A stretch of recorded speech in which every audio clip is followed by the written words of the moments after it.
क्या बता रहा है? हो गया स्टार्ट। तो शुरू करते हैं। आ, आज के इस सत्र में आप सभी के महानुभावों का हृदय से स्वागत है। साहिब बंदगी। और आज का जो भजन है वो प्रियल जी ने आप सबको भेज ही दिया होगा। फिर भी हम एक बार उसको वैसे ही पढ़ करके आपको, या इसको मैं वैसे ही सुना देता हूँ। उसके बाद में फिर अपन गायन करेंगे। आज का जो भजन है वो भी सदगुरु कबीर का है, जो लोक में लोग गाते हैं। और उसमें वो कहते हैं कि भजन के बिना ये हीरा सा जन्म वैसे ही चला जाएगा। हम हीरे से जन्म को बिना भजन के वैसे ही खो रहे हैं। इस तरह का भजन है। इसमें दो साखियां हैं। वो हीरा क्या है? हीरा साहिब नाम है। नाम जिसकी वजह से आप और हम सब जिंदा हैं, उस नाम की बात करते हैं। तो हीरा साहिब नाम है। और हृदय भीतर देख, हम अपने अंतर में उस नाम को महसूस करें। बाहर भीतर रमेरा, और वो नाम वो है जो बाहर और भीतर दोनों में समान रूप से व्याप्त है। परंतु वो ऐसा है जो लखने में या लिखने में नहीं आता। ऐसा आप अलेख, जिसकी वजह से रम रहा है, वो अलेख है। और वो हीरा जो है वो हर इंसान के हृदय में से ही पैदा होता है या उबसता है। और वो कहाँ से, उसके बारे में कहा है कि हृदय हीरा उपजे नाभि कमल के बीच, जो कभू हीरा लखे कदन आवे मीच। यानी कभी कमी नहीं आ सकती है। और हर इंसान के नाभि से जो श्वास उठती है वही एक प्रकार का नाम है। श्वास की टंकार या श्वास की आवाज़, जिसको लोगों ने ओम कहा, जिसको लोगों ने शिवोम कहा, संतों ने उसको ओहम और सोहम कहा। इस तरह से ये दो साखियाँ हैं। भजन है भजन बिन बावरा रे हीरा सो जन्म गमायो। वो कहते हैं कि ये हीरा सा जन्म है, अनमोल है, इतना कीमती है। इसको बिना भजन के मत। भजन का मतलब खाली गाना बजाना नहीं है। भजन का मतलब होता है अपने अंतर के नाद से जुड़ना, अपने अंतर के अनहद से जुड़ना, अपने अंतर के नाम या शब्द के साथ में हमारा मेल मिलाप करना, ये है। तो हीरा सो जन्म गमायो, भजन बिन बावरा रे हीरा सो जन्म गमायो। इसमें पहला अंतरा है कि कभी ना आयो संतों की संगत में या साधु की संगत में।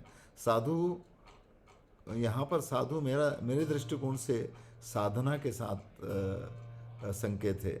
संत का मतलब होता है हर तन के अंदर जो नाम की धुनकार होती है, वो उसकी ओर इशारा करते हैं कि तू उसकी संगत में आ, या ना उसका साथ कर, जो हमको चला रहा है, जो नाम है, जो शब्द है, जो धुन है, जो अनहद है वो। तो कभी ना आयो संतों की या साधु की संगत में, ना हरि गुण या ना गुरु गुण थने गायो। और बही बही मरे बेल की नाई, जो बोयो सो खायो। इस संसार के अंदर आने के बाद में हर मानव, हम जमाने भर के पता नहीं क्या क्या लाद रहे हैं। हम लादने का मतलब ही संकल्प और विकल्प है। लादने का मंत्र हमारे अंतर के अंदर में उठने वाली जितनी भी आसक्तियां हैं, जितनी भी ममतामय स्थितियां हैं, जितना लोभ मोह या जो भी चीज़ें पैदा होती है, वो उसके बारे में वो कहते हैं कि बही बही मरे बेल की नाई। वो बेल के मुताबिक जो लाद कर जिंदगी भर तक इधर उधर घूमता रहता है, और वो जो लाद रहा है वो उसके उपयोग की है ही नहीं। और जो समय पर जो बोयो सो खायो, मिलेगा वो जो हमने बोया। जो हमने बोया वो ही तो मिलेगा। हम यदि ज्वार बोएंगे तो ज्वार मिलेगा नहीं, गेहूँ बोएंगे तो गेहूँ मिलेगा। यदि अच्छाई बोएंगे तो आपको अच्छाई मिलेगी। यदि हम किसी के साथ में नफरत और दुर्व्यवहार करेंगे तो हमारे साथ भी वही मिलेगा। क्योंकि कबीर इस बात को कहते हैं ना कि लिया दिया तेरा संग चलेगा, और बिना दिया नहीं मिलता है। और ये कहना उस रब के घर का कड़वा दिल क्यों करता है। तो इसलिए हम जो बोएंगे वही मिलेगा। यानी इस मानव समाज के प्रति हमारा जो कार्य और व्यवहार होगा, उसी प्रकार का कार्य व्यवहार हमको भी मिलना है। तो सदगुरु कबीर इस पहले अंतरे में ये बात कहते हैं हमारी अल्प बुद्धि के मुताबिक। दूसरा वो ये कहते हैं कि यो संसार फूल सेमल को और सुवा देख लुभायो, और मारी चोंच रुई जब निकली सिर धुन धुन पछतायो। ये अंतरा प्रकृति में मेरे जीवन में मैंने पहली बार देखा और मेरा रुझान भजनों की ओर हुआ, अन्यथा मैं भजन वालों से बहुत नफरत करता था। संयोग से एक दिन जब मैं कहीं बैठा था और बैठने पर मेरी निगाहें संयोग से उस झाड़ के ऊपर पड़ी, और उस झाड़ के ऊपर इसलिए पड़ी क्योंकि एक तोता आया, एक पक्षी आया, और सुआ है ना तोता होता है, तो संयोग से वो तोता उस फूल की सुंदरता को देख करके जब आया और उसने जैसे ही चोंच मारी, फूल टूट करके नीचे गिर गया। और उस समय पर मैं केवल उस भजन की वजह से तंबूर सीख रहा था, और मेरे मन में एक प्रश्न उठा उसी समय पर कि क्या ये फूल की सुंदरता को देख करके तोता आया और इसने चोंच मारी, इसको कुछ नहीं हाथ लगा, नीचे गिर गया, इसलिए कबीर ने कहा होगा। तो रूड़ा को फूल थाने लागे सुहावणो, सिर साठ मत लीजे, और ओसर खेत बीज मत बोझे, घर ही बैठो लीजे। ये अंतरा था उस भजन का, और यही बात यहाँ पर है कि ये संसार फूल सेमल को सुवा देख लुभायो। इतने सुंदर फूल को देख करके जब तोता या पक्षी उससे उसके ऊपर आसक्त होकर के उसको हासिल करने के लिए जब आते हैं, और जैसे ही उसके पास आकर के वो चोंच मारते हैं, वो टूट करके नीचे गिर गया, यानी उसके हाथ कुछ नहीं लगा। तो इसी वजह से वो कहते हैं कि मारी चोंच रुई जब निकली। वो जब फूल का डोडा बनता है और वो उसमें वो जो चोंच खाने के लिए यदि चोंच मारता है, तो वो जैसे ही फटता है, तो फटने के बाद में जो उसमें रुई है वो सब उड़ करके चली जाती है और उसके हाथ कुछ नहीं लगता है। तो मारी चोंच रुई जब निकली, फिर वो कहते कि सिर धुन धुन पछतायो। वो अपने इस कृतित्व के ऊपर पछताता है कि मेरे हाथ कुछ नहीं लगा। उसी तरह से संसार के अंदर आप और हम सब जितना भी संचय कर रहे हैं, जितना भी जमाने भर का ये कर रहे हैं, अंतिम स्थिति में आप और हमारे हाथ में कुछ रहेगा नहीं। इस प्रकार की सेन या इस प्रकार का इशारा सदगुरु कबीर करते हैं कि ये संसार फूल सेमल को सुवा देख लुभायो, मारी चोंच रुई जब निकली सुन दुर्धुन पछतायो। अगला अंतरा इसमें है, यो संसार हाट बनिया को सब्जक सो दे आयो। ये संसार ही एक प्रकार का बाजार है, एक प्रकार का हाट है, जिसमें आप और हम सब विचरण करते हैं और अपनी अपनी इच्छा अनुसार जमाने भर का खरीदारी कर रहे हैं। पर ये विचार करें कि जो हम खरीदारी कर रहे हैं वो आखिरी में हमारे पास में रहेगी भी कि नहीं रहेगी। जो हमने संचय किया हुआ है फिजिकली, जो भी चीज़, वो कोई भी काम आने वाली नहीं है, वो सब यहीं के यहीं धरी रह जाएगी। इस वजह से वो कहते हैं कि यो संसार हाट बनिया को सब्जक सौदे आयो, चातुर्माल चौगुना कीना और मूर्ख मूल गमायो। यदि वो चीज़ों का संचय हम कर रहे हैं जो फना होने वाली है, जो हमारे साथ नहीं जाएगी, तो ये विद्युतापूर्ण का काम है कि मूर्खतापूर्ण का काम है, खुद निर्णय करने की ज़रूरत है। पर कुछ चतुर ऐसे हैं जिन्होंने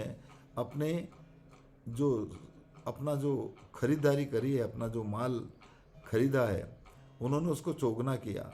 चौगुना का मतलब ही यह है कि उन्होंने अपने अंतर के उस नाद को, अपने अंतर के उस आवाज़ को, अपने अंतर के उस श्वास को कितनी हिफाजत से रखा, और उस हिफाजत से रखने की वजह से उसके जीवन काल का जो लंबा समय गुजरा है, उसमें उन्होंने सबके साथ हित, प्रेम और सद्भाव बांटा, और बाद में उसको उसके जाने के बाद में लोग उसको इसी तरह से याद करते हैं।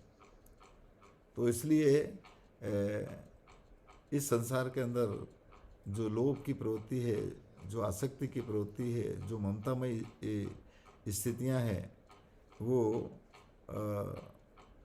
उसी में हम उलझते रहते हैं, और उसमें ही उलझते हुए ये भी मालूम पड़ता है कि बाद में हमारे पास में हाथ में कुछ रहता नहीं है। इसलिए वो आखिरी में कहते हैं कि यो संसार माया को लोभी, ममता महल चुनायो, और कहें कबीर सुनो भाई साधु, तेरे हाथ कछु नहीं आयो। जिन चीज़ों को पकड़ करके या जिन चीज़ों को पकड़ने की हम कोशिश कर रहे हैं और संचय कर रहे हैं, वो आप और हमारे हाथ में कुछ रहेगा नहीं। ये बात सदगुरु कबीर करते हैं। तो आज का ये भजन इस तरह का है। मैं आपको एक बार इसको गा करके सुना देता हूँ, और उसके बाद में फिर आप और अपन सब मिल करके आप अपनी बात से रखें।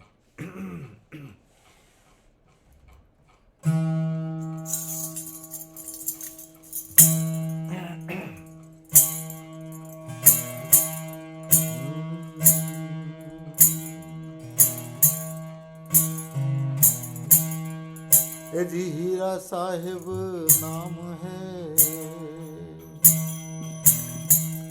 और हृदय भीतर देख,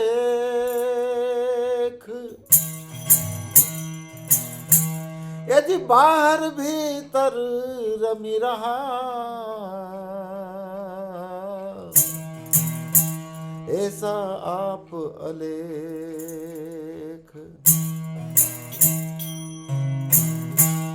तेरे हृदय हीरा निबजे, और नाभि कमल के बीच, जो कबहू हीरा लखे,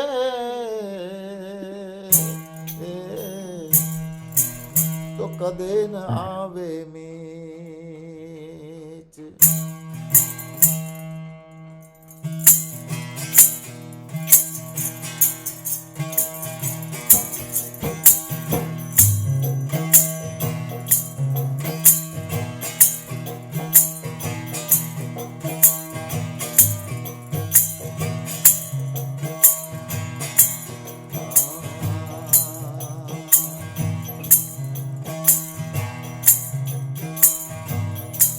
भजन बिन बावरा रे, हीरा सो जन्म गमायो।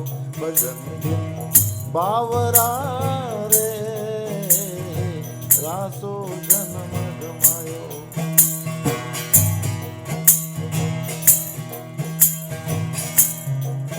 हीरा सो जन्म गमायो, भजन बिन हीरा सो जन्म गमायो। भजन बावरा रे, हीरा सो जन्म गमायो। भजन बावरा रे, हीरा सो जन्म गमायो।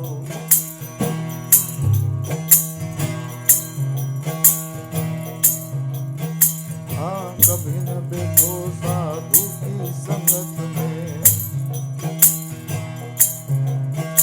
अरे ना हरि गुण धन गायो।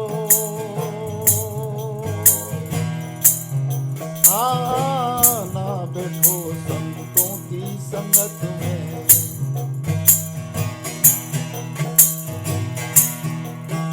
अरे ना गुरु गुण धन गायो।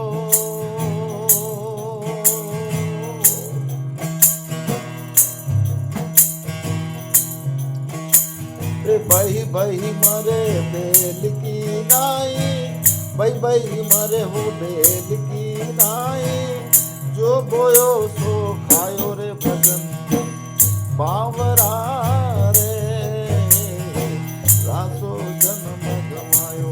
भजन बावरा रे, रासो जन्म गमायो।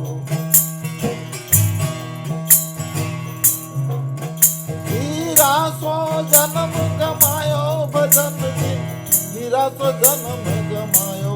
भजन बावरा रे, हीरा सो जन्म गमायो।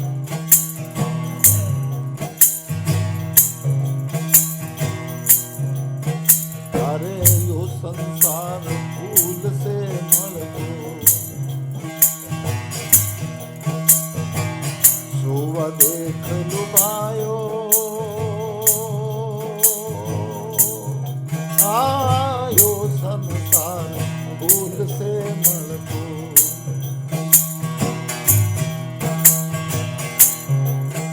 अरे सोवा देख लुभायो।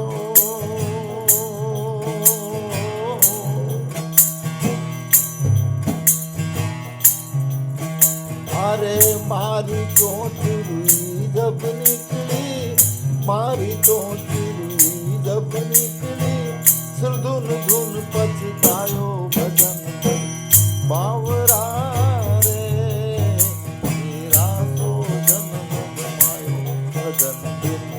बावरा रे रासो जन्म गमायो।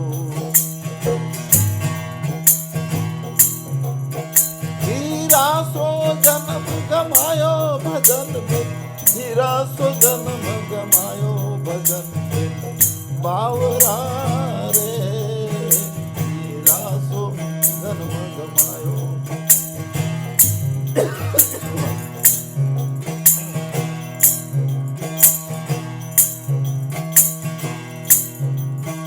अरे जो संसार हाट बनिया को,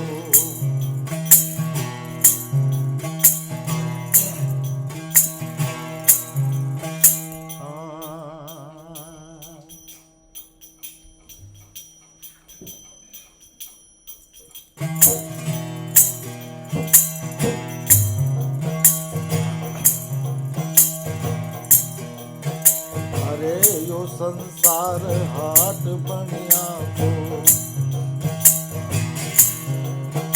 अरे सब जग सोने आयो,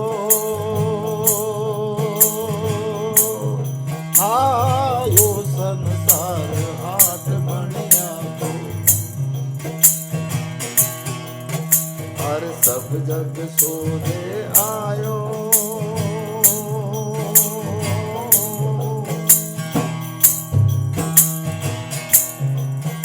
अरे चातुर्माल जोगणा कीना, चातुर्माल जोगणा कीना, मूरख मूल गमायो भजन बिन, बावरा रे रासो जन्म गमायो भजन बिन, बावरा रे रासो जन्म गमायो।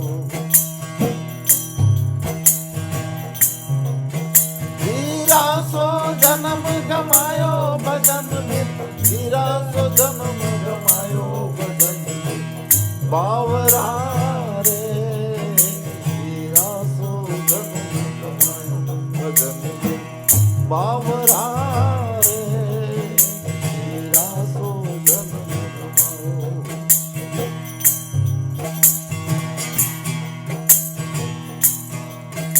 अरे यो संसार माया को लोभी,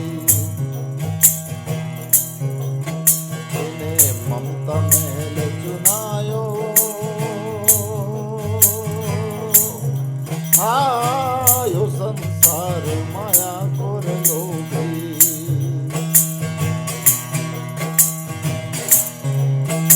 इन्हें ममता मेल चुनायो।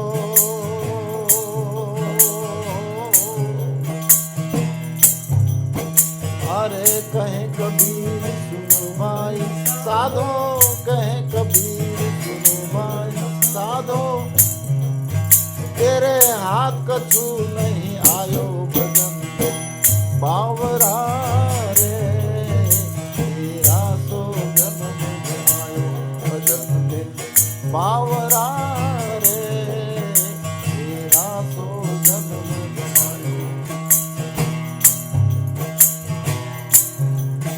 हीरा सो जन्म गमायो भजन बिन, हीरा सो जन्म गमायो भजन बिन, बावरा रे हीरा सो जन्म गमायो भजन बिन, बावरा रे हीरा सो जन्म गमायो, हीरा सो जन्म गमायो, हीरा सो जन्म गमायो।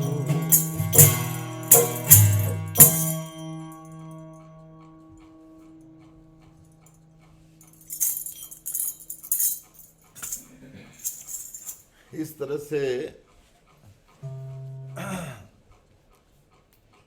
आप और हम सबको जो एक अनमोल एक हीरा जैसा एक अनमोल समय मिला है इस पिंड के जरिए, यानी जब तक शरीर है तब तक कि हम इस मानव समाज के लिए एक सकारात्मक, एक अच्छी सोच रख सकते हैं। ये हमारे ऊपर ही निर्भर करता है, सब लोग जानते हैं। क्योंकि कबीर कहते हैं कि कबीर लोहा एक है और घड़ने में है फेर, और ताही का अवक्तर बनाने ताही की शमशेर। तो लोहा तो एक ही होता है। हाँ। इंसान के अंदर सोच तो सबके अंदर है, परंतु वो किस किस सोच को मानव समाज के साथ में इम्प्लीमेंट करता है, या वर्ताव करता है, या व्यवहार करता है, ये हमारे ऊपर ही निर्भर करता है। और ये प्रक्रिया जो है, चाहे हम कितना ही शास्त्रों का अध्ययन कर लें, कितने ऐसे भजन गा लें, कितने ही लोगों को और अपने वाणी के जाल के मार्फत अपने जाल में फंसा लें, या इस वाणी के मार्फत हम उनको इस जाल से मुक्त कर दें, बस इसकी ज़रूरत है। अधिकतर यही होता है। भजन गाने वाले लोग, प्रवचन करने वाले लोग, शास्त्र के पढ़ने वाले लोग बड़ी बड़ी उसमें लिखी हुई बात करते हैं, और व्यवहारिकता में जब आता है तो अच्छा अच्छा ये वो है, अच्छा ये औरत है, ये हिंदू है, ये मुसलमान है, ये ऊंचा है, ये नीचा है, ये इस देश का है, ये उस देश का है, ये गोरा है, काला है, ये उसके इधर भरा हुआ है। और बात बड़ी बड़ी हम कर सकते हैं, खूब अच्छे भजन गा सकते हैं, परंतु जब तक हमारे अंतर का जब कचरा ये दूर ना हो, तब तक मैं मानता हूँ कि वो भजन नहीं है। वो पूजा पाठ तीर्थ व्रत जो भी उस सुप्रीम पावर को जानने के लिए हम बाहर की गतिविधियाँ करते हैं, वो नहीं है, ऐसा संतों ने कहा। और इसीलिए हम अपने जीवन में इन चीज़ों को महसूस करके फिर हमें क्या नज़र आया, वो है भजन। और नज़र वो आता है जिसकी वजह से जिसकी वजह से मैं जिंदा हूँ, जिसकी वजह से हम सब जिंदा हैं, वो सब के अंदर एक है। ये सब लोग जानते हैं, कौन नहीं जानता। सबको चलाने वाली जो सुप्रीम पावर है, जिसको लोगों ने ईश्वर कहा, जिसको लोगों ने अल्लाह कहा, जिसको लोगों ने देवी कहा, जिसको लोगों ने जो भी अलग अलग लफ्ज़ों से पुकारा, वो केवल और केवल आपकी और हमारी श्वास है।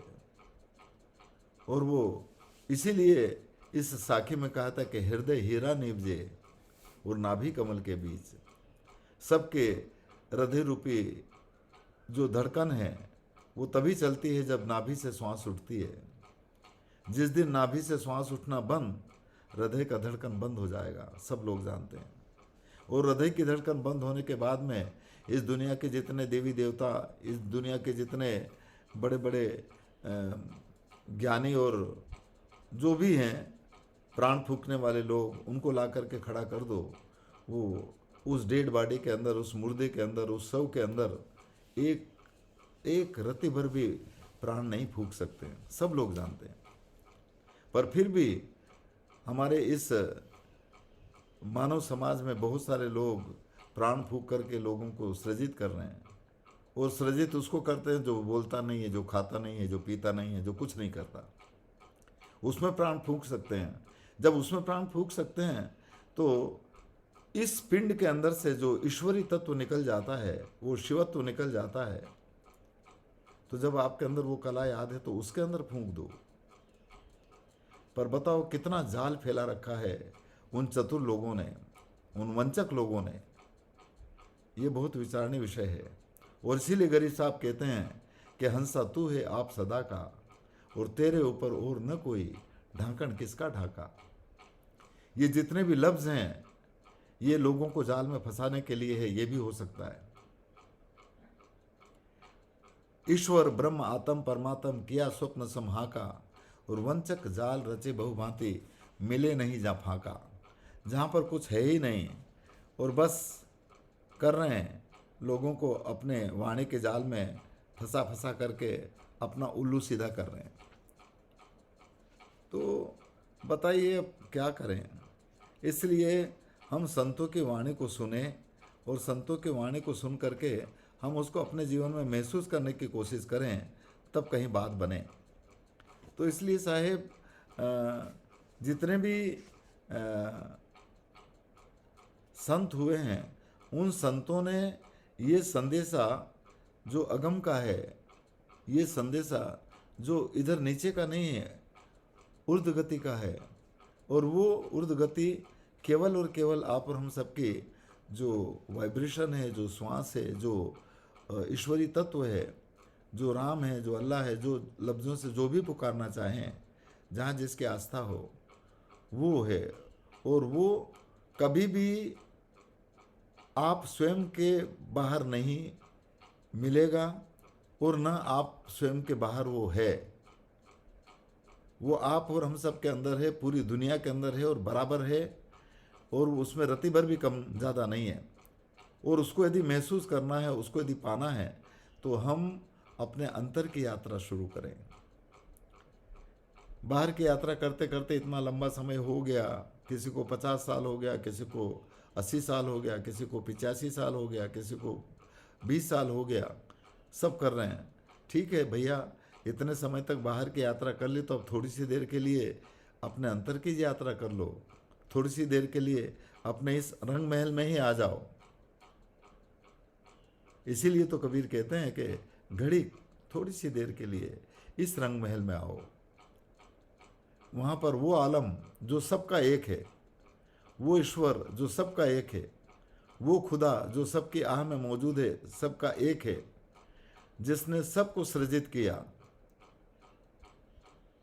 उसके लिए हमें अपने अंतर की यात्रा करना पड़ेगी।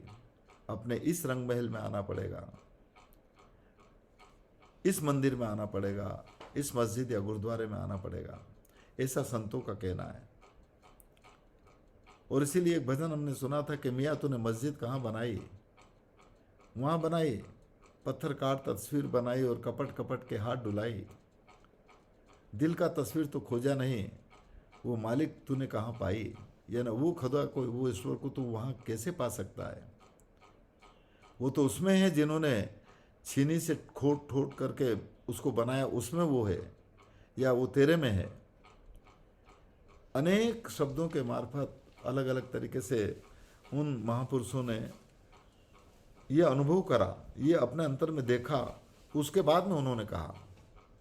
और वो अनुभव, वो प्रत्यक्षानुभूति हर इंसान को हो सकती है। उसमें बिल्कुल किसी तरह का कुछ ये नहीं कि वो नहीं कर सकता है या वो नहीं कर सकता है।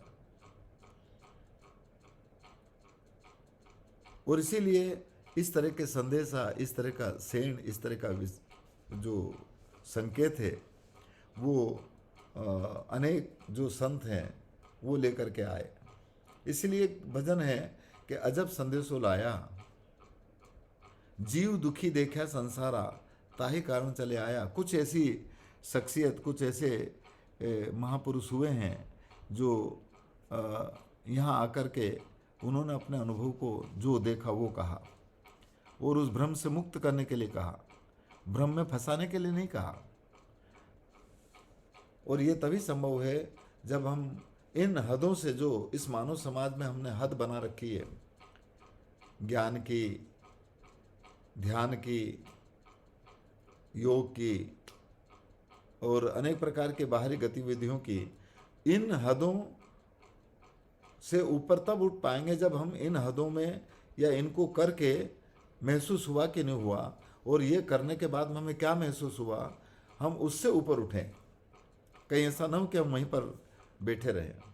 ये वो प्रक्रियाएं हैं जिनके मार्फत हम अपने मन को हमारी श्रद्धा के मुताबिक जहां हम लगा रखे हैं, उसको पलट करके हम अपने अंतर में उसको महसूस करने की कोशिश करें। और इसीलिए ये कहा है कि जो बेहद ब्रह्म बसे हद माया, ब्रह्म जो पारब्रह्म की स्थिति है वो बेहद है, ब्रह्म है वो माया है, वो हद में है। इसलिए ये जो जड़ और चेतन के द्वारा हमारा शरीर बना है, इस शरीर जड़ है, इसको चलाने वाली सत्ता वो चेतन है, वो कभी मिटेगी नहीं, कभी उसका नाश नहीं होगा, कभी वो अविनाशी है, ये सब लोग जानते हैं। तो हम इन जड़ और चेतन के हदों से ऊपर उठ करके उस अविनाशी को परिचय कर सकते हैं, उस अविनाशी से हम जुड़ सकते हैं, उस अविनाशी से मिल सकते हैं। और उस अविनाशी से मिलने के लिए हमारा परिचय तभी संभव होगा जब हम उस ओम से, उस शिवोहम से, उस ओहम से, उस सोहम से जो निरंतर हर इंसान के अंतर में रमण करता है, उसके साथ हमारा ताल्लुक हो, उसके साथ हमारा जुड़ाव हो, उसके साथ हमारा लगाव हो, तब कहीं न कहीं हम उस शिवत्व को जान सकेंगे या शिवत्व से हमारा परिचय हो सकेगा। इस तरह से सभी संतों ने कहा। इस वजह से वो जिसका कोई रंग, वो जिसका कोई रूप, वो जिसका कोई ऐसा आकार प्रकार नहीं है, उसके साथ में हमारा मेल मिलाप होना चाहिए। तो इसीलिए सदगुरु कबीर और जितने भी संत हुए हैं, उन सभी संतों ने ये बातें कही। और इसको हम बिना किसी जाने या बिना किसी एहसास किए यदि कोई बात करते हैं तो वो फीकी है। इसलिए आप सब लोग ये इस समय के लिए अपना समय निकालते हो, इसके लिए आपका बहुत बहुत धन्यवाद है। हमारी केवल यही गुजारिश है कि आप और हम सब इन हदों से, सबको अपना अपना पता है कि हम कहाँ कहाँ पर बंधे हुए हैं, और उस बंधन से मुक्त आप खुद ही हो सकते हो, दूसरा कोई नहीं कर सकेगा। और दूसरा यदि कोई करने की बात कहता है तो समझिएगा कि वहाँ धोखा है। दूसरा आपको कह सकता है, परंतु यात्रा या बंधन जिनको हमने पकड़ रखा उसको तो हमको खुद को ही छोड़ना पड़ेगा। इसीलिए कबीर कहते हैं कि बंदे को बंदा मिला और छूटे कौन उपाय, और कर बंद की निर्बंध की पल मिलेगा छुड़ाए। जो खुद बंधे हुए हैं, मैं बंधा हुआ हूँ, और मैं आपको छुड़ाने की बात करूँ तो बताओ है कि नहीं धोखा? मैं आपको अपने जाल में फंसाने के लिए नहीं कर रहा हूँ। इसलिए खूब भजन सुने, सब गायकों को सुने, सबके प्रवचन सुने, परंतु सुन करके उससे हम अपने खुद महसूस करने की कोशिश करें, उसके जाल में फंसे नहीं। क्योंकि ये सब चीज़ें एक तरह से जाल में फंसाने के लिए भी हो सकता है, परंतु कुछ ऐसे महापुरुष भी होते हैं जो इस जाल में से मुक्त भी करने का काम करते हैं, ऐसे भी हैं। तो इस वजह से साहिब बस ये करो, और इसकी खोज करने के लिए बाहर मत जाओ। एक भजन आता है, वो कहते हैं कि 5 तत्वों का पिंड उपाया और 3 गुणन से थरप्या। 3 गुण, 5 तत्व सब में है। 21,600 वामे श्वासा, इस पिंड के अंदर, सब के अंदर 21,600 श्वासा चलना चाहिए। ये है भक्ति, इसको भक्ति कहते हैं, इसको जानना। इसलिए उसकी खोज करो, अपने अंतर में खोज करो। बाहर कहाँ है वो? क्योंकि पिंड तो हमारा है ना, इसलिए खोज करो उस घर की, संतों खोज करो उस घर की, ऐसा भी संतों ने कहा। तो इसलिए साहेब इसकी हमारे अंतर की जो तपन है, अपना अंतर की जो जलन है, ये तभी बुझ सकती है जब हम खुद इस चीज़ को महसूस करें। तब वाणी से बाहरी तपन ठीक हो सकती है, परंतु भीतर की तपन तो तभी खत्म होगी जब हम खुद इस चीज़ को अपने जीवन में महसूस करें। तो इस तरह की बात है। इस तरह से आज ये भजन था कि जतन बिन बावरा रे, भजन बिन। और वो जतन बिन, इसका भी जतन करने की ज़रूरत है। वो भजन, एक और भी भजन है, आपको पता है, वो शायद हो चुका होगा कि जतन बिन बावरा रे मिर्गाने खेत उजाड़ा। हमारे इस खेत को उजाड़ने का काम, ख़त्म करने का काम, इसको खराब करने का काम कौन करते हैं, ये आप सब लोग जानते हैं। ये 5 विषय और 25 प्रकृतियों के जाल में इस दुनिया में कोई ऐसा नहीं है जो इस जाल से मुक्त है। बड़े बड़े जगत गुरु कह लो, सदगुरु कह लो, संत कह लो, महंत कह लो, कोई पीठाधीश्वर कह लो, सब शरीर है तो सब में है ही, और यदि सब में है तो वो अपना काम करेंगे ही, और वो जब तक करेंगे जब तक कि पिंड रहेगा। इसलिए इनसे जतन, इनसे किस तरह से हम हिफाजत कर सकते हैं, या इनकी हिफाजत करते हुए उनको किस तरह से मोड़ा जा सकता है, ये विचारणीय विषय है। इसलिए उस भजन में कहा कि जतन बिन बावरा रे मिर्गा ने खेत उजाड़ा, 5 में रगला 25 में रगली, या में 3 शिकारा, 5 तत्व और 25 प्रकृति और 3 गुण से, ये सभी पिंडों के अंदर है, सभी शरीर के अंदर है। और वही 3 गुण जिसको रजोगुण सतोगुण तमोगुण कहते हैं, आप सब लोग जानते हैं। और ये गुण जब तक रहेंगे जब तक पिंड है, इंसान को गुस्सा आ सकता है, इंसान अच्छी बात कर सकता है, इंसान अपनी वाई प्रसिद्धि कर सकता है कि हमने ऐसा किया, हमने वैसा किया, हमने यूँ कर दिया। और ये तब कर दिया जब उसमें चलने वाला एक, उसको चलाने वाला एक सुप्रीम पावर है। तब जिस दिन वो सुप्रीम पावर निकल जाएगा उसके बाद में चला लो, उसके बाद में कुछ कर लो, कुछ नहीं कर पाते हैं। इसीलिए समय समय पर संतों ने जो बातें आप और हम सबके बीच में रखी, उसको महसूस करने की कोशिश करें।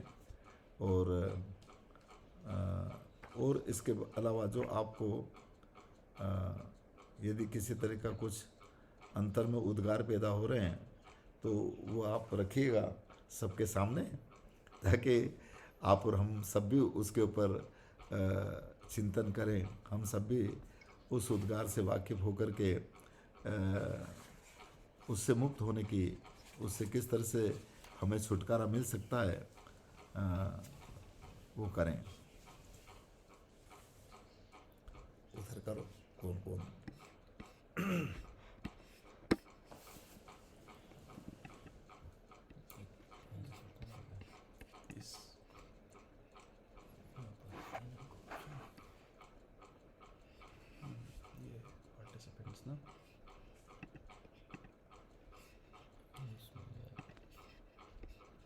तो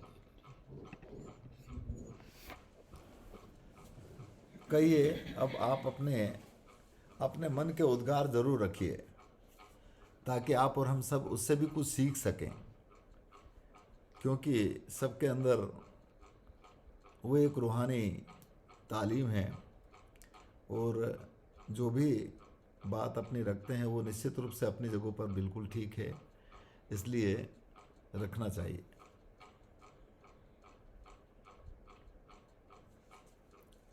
गुरुजी, मेरा एक सवाल है।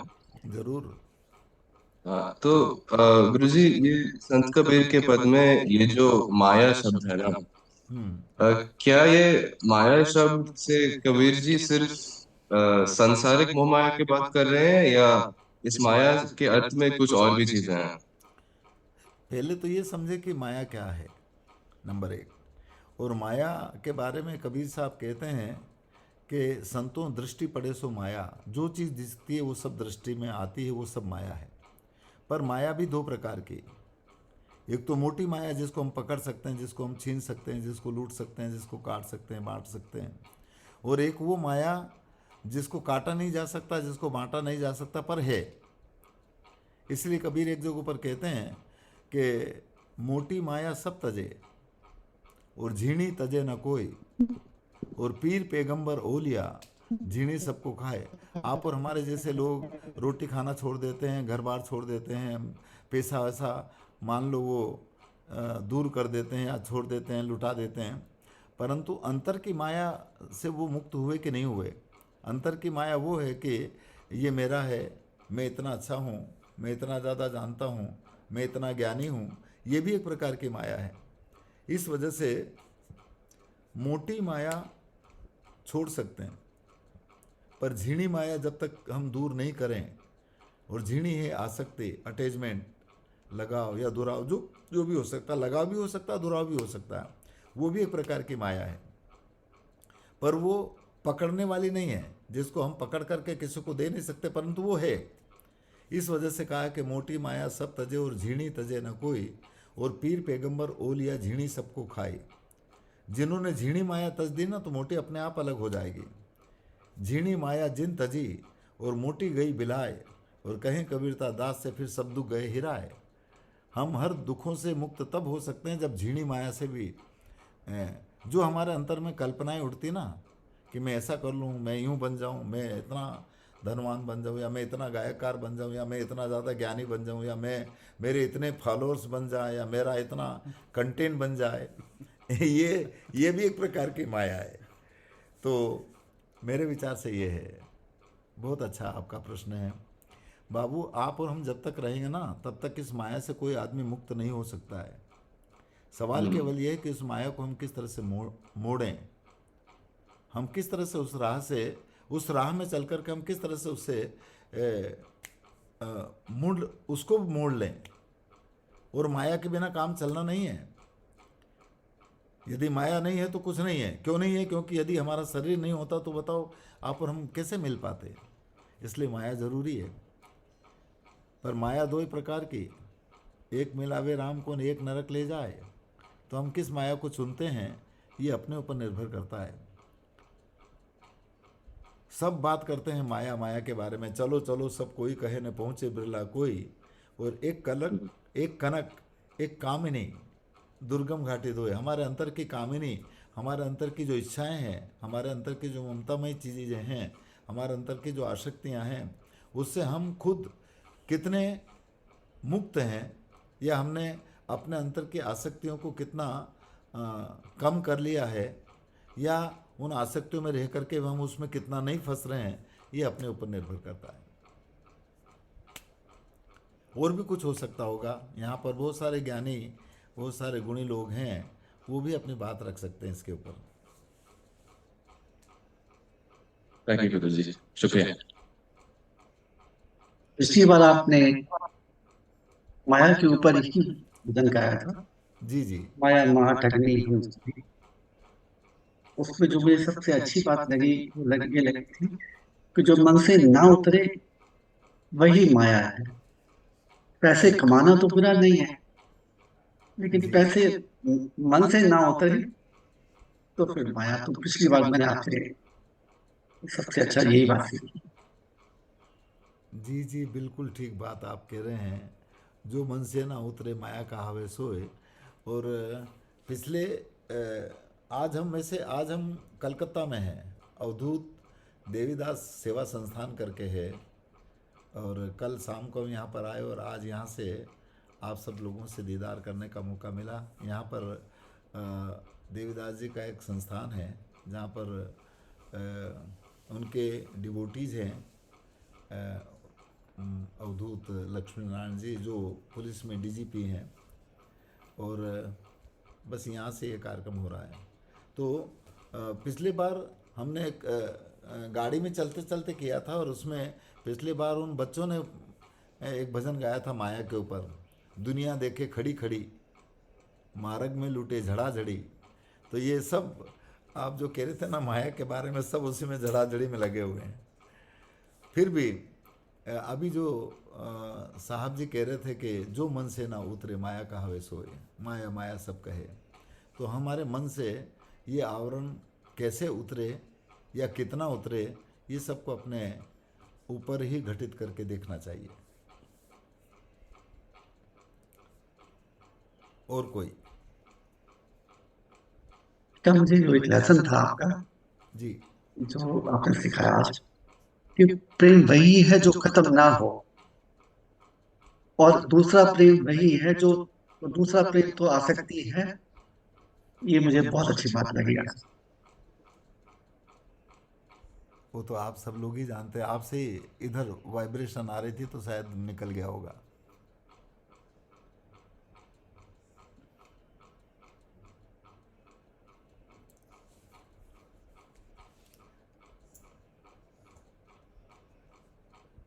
और कोई?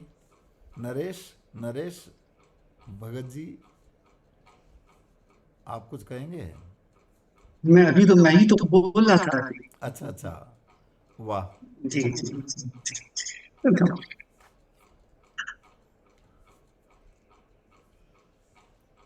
शायद रूपा कुछ कहना चाह रही है? रूपा जी कहिए। हाय। हाँ, साहिब बंदगी गुरुजी कैसे हैं? हम ठीक है साहब। हाँ। हाय। प्रियल, आपको भी बहुत बहुत नमस्ते। बहुत दिन हो गए। ये सब प्रियल ही कर सकता, मुझे ये सब काम आता नहीं है। और हाँ। हम प्रियल को और ललिता बेटी को साधुवाद ज्ञापित करें, क्योंकि ये इस काम को मूर्त रूप देते हैं और ये बिल्कुल। टेक्निकल लोग हैं। हमको तो ये सब कुछ आता नहीं है। और जिनकी भी इसमें भागीदारी है निश्चित रूप से वो सभी साधुवाद के पात्र हैं, और आप सब जुड़ते हो ये सबसे बड़ी बात है। हम्म। तो अभी हम जिस बात कर रहे थे, माया की बात कर रहे थे, तो मेरे ख्याल से हम लोग अगर जैसे नेचर में देखें, निसर्ग में देखें, तो प्रकृति में देखें, तो उसमें हम जैसे एक एक पत्ता होता है, और जिसकी अरवी का पत्ता, जिसके ऊपर जब बारिश का पानी भी गिरता है तो वो पानी ठहर नहीं पाता, लेकिन जब तक उस पर होता है वो चमकता है, और फिर वो बहुत आराम से बिना उस पत्ते को गीला करे वो गिर जाता है उस पे। तो मेरे ख्याल से जब हम हमारा और आपका रूबरू हुआ है और बहुत से सवालों का जवाब मिला है, और अम, काफी काफी क्लैरिटी आई है, काफी कुछ समझ, काफी कुछ नहीं कह सकती, थोड़ा समझ में आया है, लेकिन जितना समझ में आया उसमें ये पता चला है कि बस वो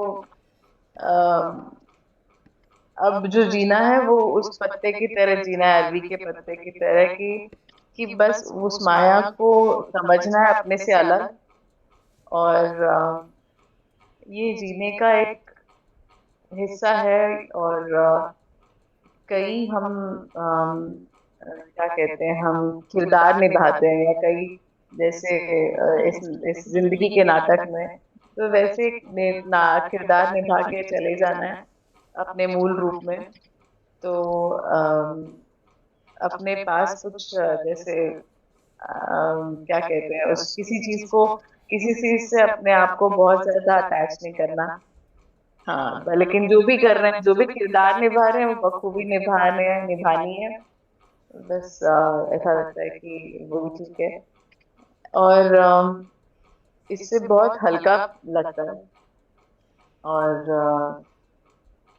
दूसरी बात ये है, एक सवाल है आपसे कि जब हम लोग जैसे हमारे लिए हम बड़े हैं, हो गए हैं, बड़े हो गए मतलब उम्र में बड़े हो गए, हमारी एक शोध यात्रा रही है जिसमें हमारी आपसे मुलाकात हुई, लेकिन जब मैं, या चलो मैं जब बच्चों को सिखा रही हूँ, और मेरी इच्छा होती है कि आज एक सोसाइटी में, मतलब समाज में हमेशा एक इन चीजों पे ही चर्चा होती है, जैसे पैसे और बाकी जो चीजें जो हो रही हैं यहाँ पे, कई सारी चीजें पॉजिटिव भी नहीं है, जो युद्ध वगैरह हो रहा है, लेकिन बच्चों को ना वो वातावरण कैसे दिया जाए, या कैसे उन तक ये थोड़ा बहुत इसका हम जो सीख रहे हैं वो कैसे उन तक पहुंचाया जाए, ये सवाल है। दिक्कत क्या है बहन कि आप सब लोग ये जानते हैं कि वर्तमान समय में इस मानव समाज में आने वाली पीढ़ी को क्या मिल रहा है, क्योंकि जितना भी संस्कार कहिएगा, जितना भी समझ कहिएगा, जितने भी ये जो है वो बच्चों को अपने परिवार और अपने इस मानव समाज में से तो मिल रहा है। सवाल ये है कि हम मानव समाज में क्या बांट रहे हैं। सबसे बड़ी बात यह है, क्या हमने उसको बच्चों को इस तरह से कहा कि तुम वहाँ मत जाओ, या ये ठीक नहीं है। घर की बात है, यदि मान लो कह दें कि ऐसा मत करो वैसा मत करो, हम इस तरह से इस मानव समाज के अंदर वही तो भर रहे हैं। और यदि हम उसको अपने कभी कहा कि तुम अपने अंतर में देखो, तुम क्यों हो, हम क्यों जिंदा हैं? हम ये कहते हैं कि हम उससे ज़्यादा अच्छे हैं, तुम उससे ज़्यादा नंबर लाओ। और ये सब क्यों हो रहा है? ये केवल पैसे कमाने के लिए हो रहा है, जबकि पैसा भी हमेशा स्थायी नहीं रहता है। पर ये भी ज़रूर है, आप जैसे अपन कहते हैं कि माया या पैसा कमाना या ये काम करना, ये तो होना ही है, क्योंकि शरीर इसीलिए मिला है। हमारा सबका शरीर या एक तरह का कुरुक्षेत्र जो है, ये कर्म भूमि है। इसके मार्फत ही तो हम अच्छा और बुरा कर सकते हैं। सवाल केवल है कि हम क्या चुन रहे हैं, हम बच्चों को क्या दे रहे हैं, अपने परिवार में माता पिता उन बच्चों को क्या दे रहे हैं, या मानव समाज उसको क्या दे रहा है। वो किसी धर्म में बांधेगा, किसी जाति में बांधेगा, किसी संप्रदाय में बांधेगा, या वो अच्छे बुरे में बांधेगा, या तुम अच्छे बनो या तुम ज़्यादा नंबर लाओ। इसका मतलब ये कि दूसरे को से ऊपर नीचे बनाने का ही काम कर रहा ना। ये करना, ये होते हुए आपने जैसे कहा था ना कि वो जो अरवी का पत्ता या कमल का फूल जो रहता ना, जल बीच कमल कमल बीच कलियाँ, ताबिज भंवर निवासी, सो मन बस भयो त्रिलोकी, जोगी जति सती सन्यासी। यानी कमल का या वो अरवी का पत्ता बिना पानी के नहीं रह सकता, परंतु जब ऊपर आता है तब उसके ऊपर पानी की एक बूंद भी नहीं ठहरती। उसी तरह से आप और हम सब बिना इस माया के अलग नहीं रह सकते, क्योंकि खुद ही माया है ना। शरीर ही माया है, या जो दिख रही ये ब्रह्म का मतलब भी तो माया होता है। इससे अलग कोई हो ही नहीं सकता है। परंतु इसमें रह करके हम वैसे कैसे बने जो आप कह रहे हैं, वो रिस्पॉन्सिबिलिटी बनना हमारे खुद के ऊपर निर्भर करता है। दूसरा कौन कर सकता है, कौन गुरु कर सकता है? जैसे आप कह रहे थे कि आप जैसे गुरु मिले, मैं ये मानता हूँ कि आप सब गुरु हैं। आपका शरीर ही आपका गुरु है, जो इन बातों का साक्षीभूत करवाता है।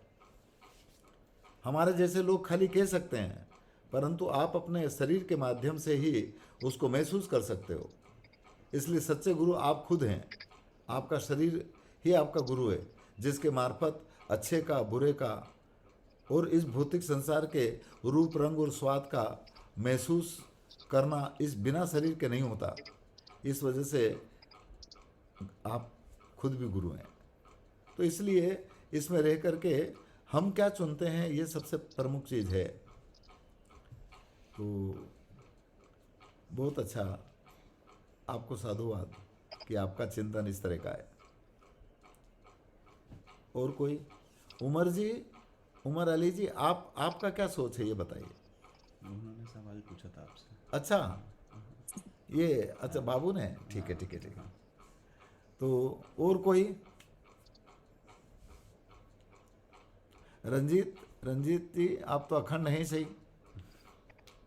अखंड तार टूटे नहीं कबहू सोहंग शब्द उचारा, और ज्ञान आप कोई सदगुरु खोले जानेगा जानन हारा। तो आप अपने ज्ञान की आंख खोलिए। गुरु जी,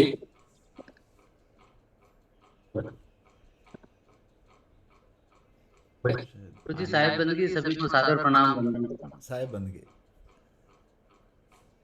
बस गुरु जी, अब बस सुनता रहूं आपको, बस इसके अलावा कुछ बोलने की इच्छा नहीं। अच्छी बात। देते रहो, बांटते रहो। जितना ज़्यादा बांटोगे उतना ज़्यादा मिलेगा। जी जी।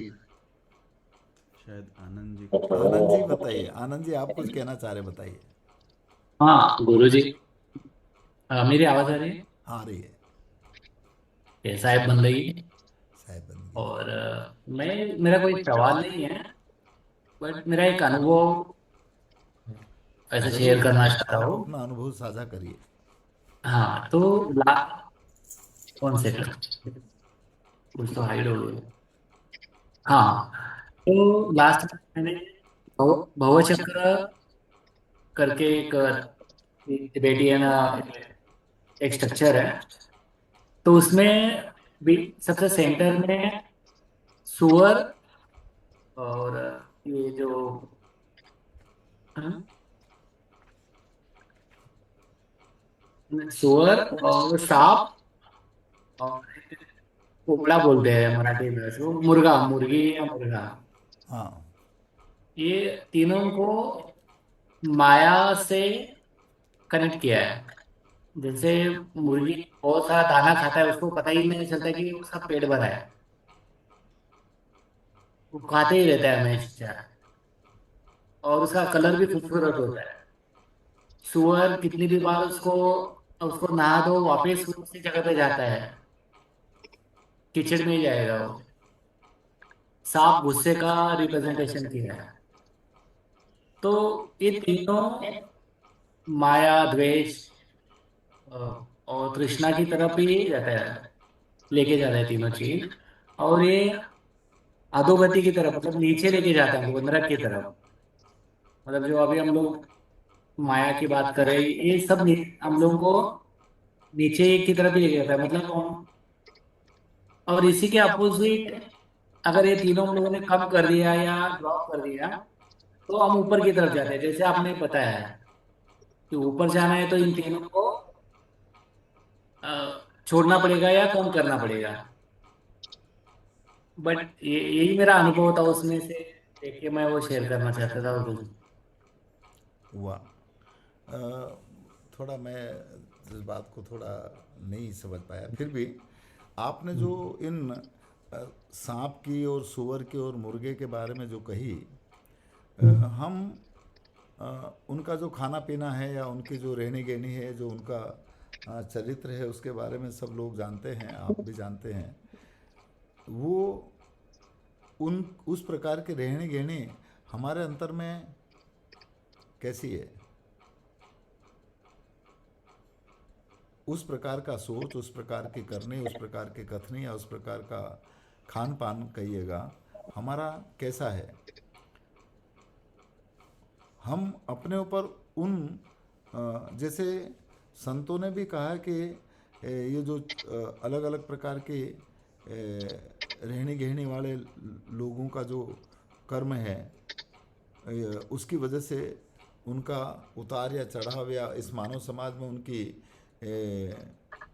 उनकी गतिविधियों को हम देख सकते हैं।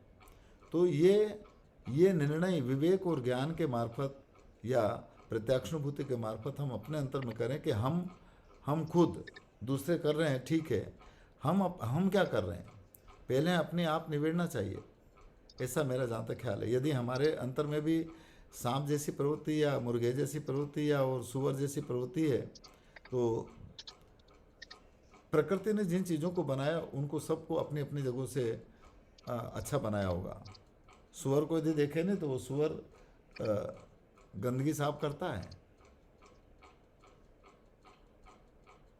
हम यदि सुअर को देख करके हमारे अंतर की गंदगी को यदि खोद खोद करके बाहर नहीं निकालें या गंदगी को साफ नहीं करें, तो बताओ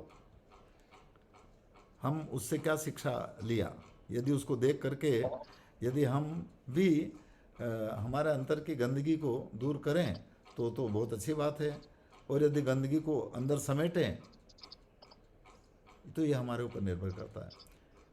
कुत्ता जब बैठता नहीं तो वो अब पूंछ साफ करके बैठता है। इसलिए शायद ये जो 24 गुरु करे थे उनने, दत्तात्रेय जी ने, उसमें उनने उनको भी गुरु किया और उन्होंने सबसे पहले पृथ्वी को गुरु किया,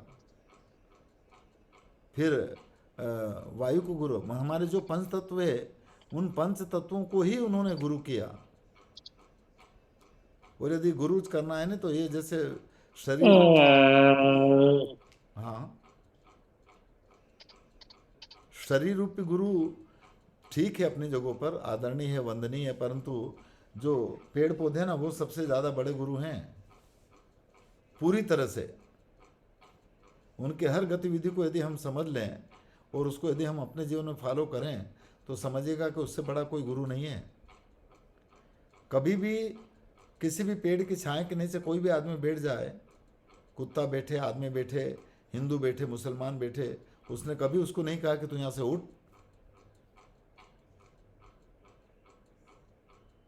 उसमें फल आता है तो वो झुकता है। हमारे अंदर यदि थोड़ा ज्ञान आता है, हम थोड़ा बजाना गाना सीख जाते हैं, हम थोड़ा बोलना सीख जाते हैं, हमारे अंदर थोड़ा कोई धन दौलत आ जाता तो हम झुकते नहीं हैं। हम और कैसे हो जाते हैं पता है ना आपको। तो इस वजह से साहिब यदि हमें, और वो जीते जी अपना फल नहीं खाता, केवल दूसरे के लिए, आप और हम सबके लिए। और सूखने के बाद में लकड़ी जल करके आपको और हमारे इस पिंड को जलाने में काम आती है, या भोजन बनाने के काम आती है। इसीलिए तो कहा कि नर तेरी चाम काम नहीं आवे, बल जल होवे अंगारा, एक भजन में है नहीं। पशु जाम की बनी पनैया, नौबत जड़िया नगारा, और नर तेरी चाम काम नहीं आवे, बल जल होवे अंगारा। इसलिए हम अपने ऊपर इन चीज़ों को घटित करने की कोशिश करना चाहिए। आप जो कह रहे हो वो भी बिल्कुल ठीक है, परंतु हम इसको अपने ऊपर भी आचरित करना चाहिए, ऐसा मैं सोचता हूँ। थैंक यू गुरु जी। ठीक है, तो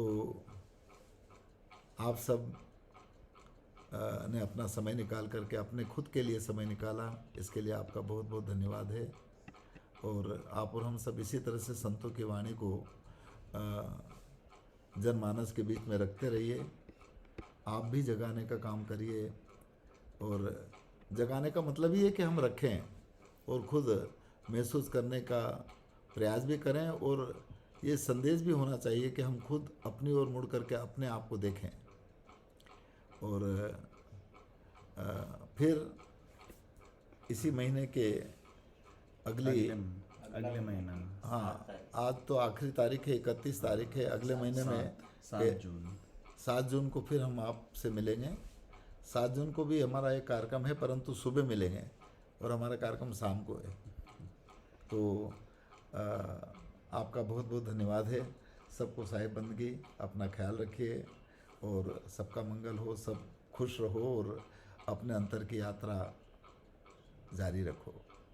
साहिब बंदगी।